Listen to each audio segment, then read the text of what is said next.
theory, there isn't a great deal of difference between the already excellent Boxster S and this new, slightly improved GTS version.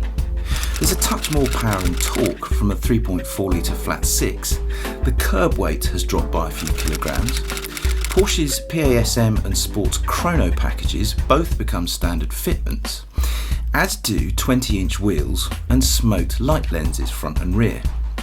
But in reality, the new Boxster GTS, much like its Cayman brother, is an absolute peach of a sports car. And here's why.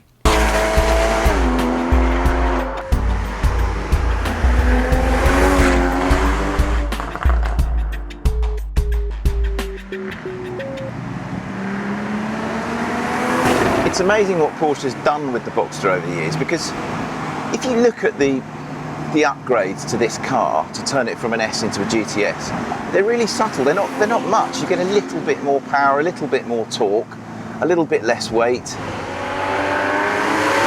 one or two styling upgrades, and of course you get the PASM as standard this time, which does make a difference. But the major tweaks are tiny, but the overall effect that they've had on this car, it's just amazing. It really is. But the thing is, it was already starting from a very, very high point, and it's just got even better still.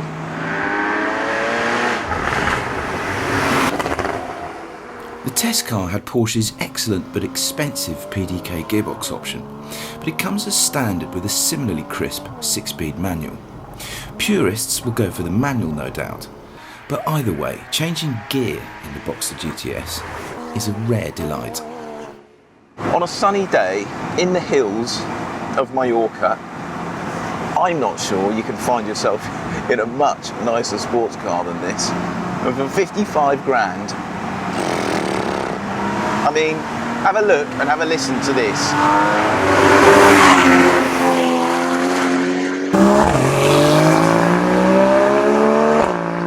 This one has got the Sport Plus pack on it, which if you press that button, the magic button, you get all this bonkers stuff coming out of the exhaust. You get these fantastic crackles when you downshift.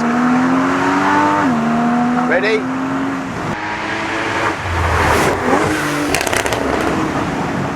It feels a little bit heavier on its feet than the Cayman. Porsche say that the curb weight is exactly the same. You take away the roof, the solid roof, and you replace it with an electric roof, you rob Peter to pay Paul, you end up with the same place, 1,345 kilograms. Maybe it's because this one's got a few more toys on it than the Cayman I drove yesterday, but it does actually feel just not quite as nimble as the Cayman, but we really are, you know, deep into fine detail here. Fundamentally, the Boxster GTS, it's just one of those cars, makes you laugh.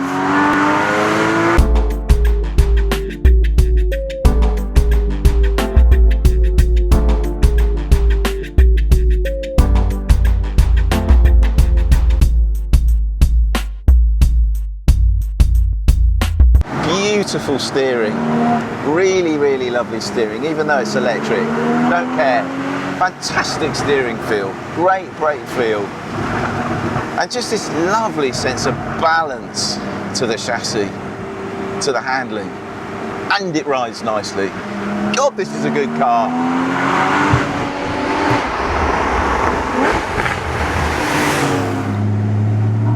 I don't think the chassis is just as sweet as the Caymans. It can't be. You take the roof off, it cannot be as stiff, as precise, you know, just as pin sharp, but I tell you, it's really close. And the fact that you can take the roof off and enjoy the sunshine, particularly in a place like Mallorca, well, you know, that is not to be sniffed at. Do you want the last nth of handling precision when the handling of this thing is already really, really lovely, and you can enjoy the sunshine at the same time? I don't know. I mean, that's a nice decision to have to make.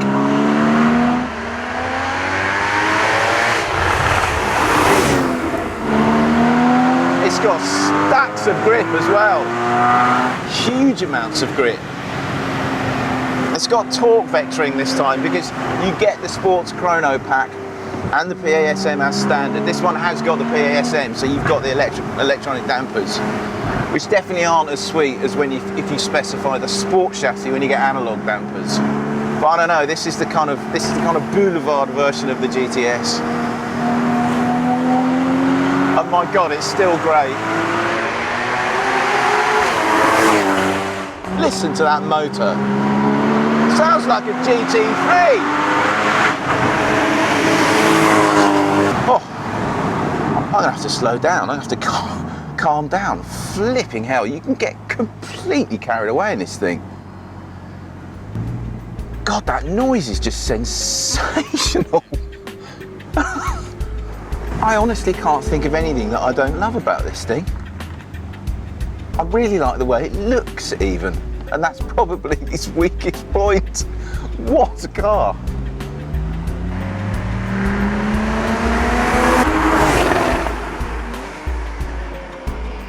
So Porsche's GTS upgrades work, and they work beautifully for both the Boxster and the Cayman that we drove last week.